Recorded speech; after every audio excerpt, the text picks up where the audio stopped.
Question, is there a way for Ukraine to become a member of the European Union? The answer is a very clear yes, of course.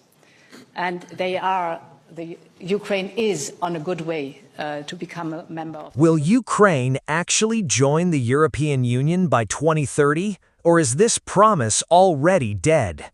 Right now, 35 separate negotiating chapters stand between Ukraine and full membership.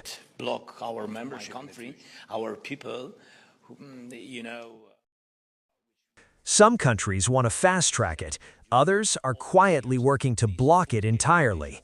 And the price tag on the table could reshape the EU's entire budget for the next decade.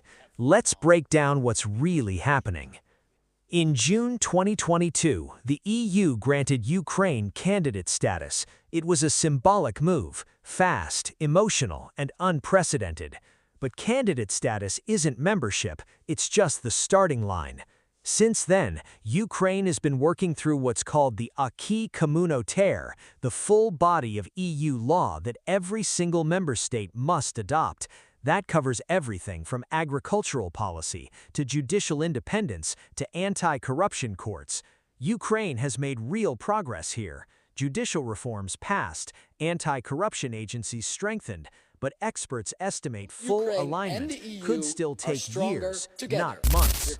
Here's where it gets political. The EU is a unique geopolitical force, the only one that doesn't grow through conquest.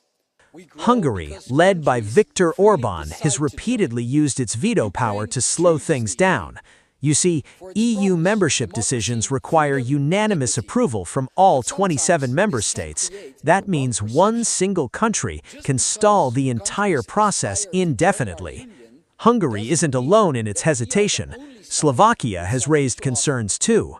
Their stated reasons range from agricultural competition fears to broader questions about ongoing instability in the region and what full integration would actually cost. And that brings us to the number everyone's talking about. Ukraine is a massive country with a huge agricultural sector and significant infrastructure needs. Economists estimate that if Ukraine joined today, it would immediately become the largest recipient of EU agricultural subsidies and regional development funds, combined.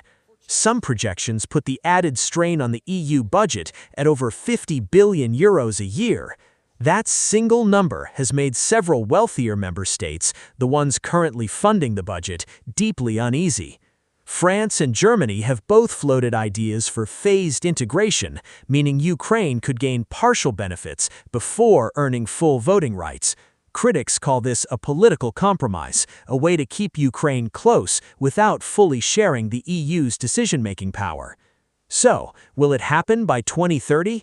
EU officials have floated that date publicly, but insiders admit privately it's closer to a political talking point than a hard deadline.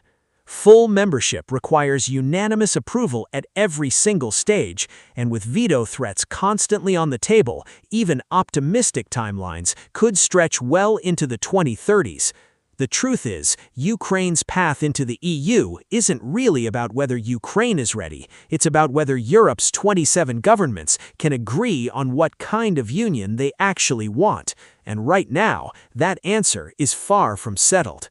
If you want to understand how EU decision-making really works behind closed doors, check out the video on screen right now. It breaks down exactly how one country can block an entire continent's decisions. Subscribe for more deep dives into the politics shaping Europe's future.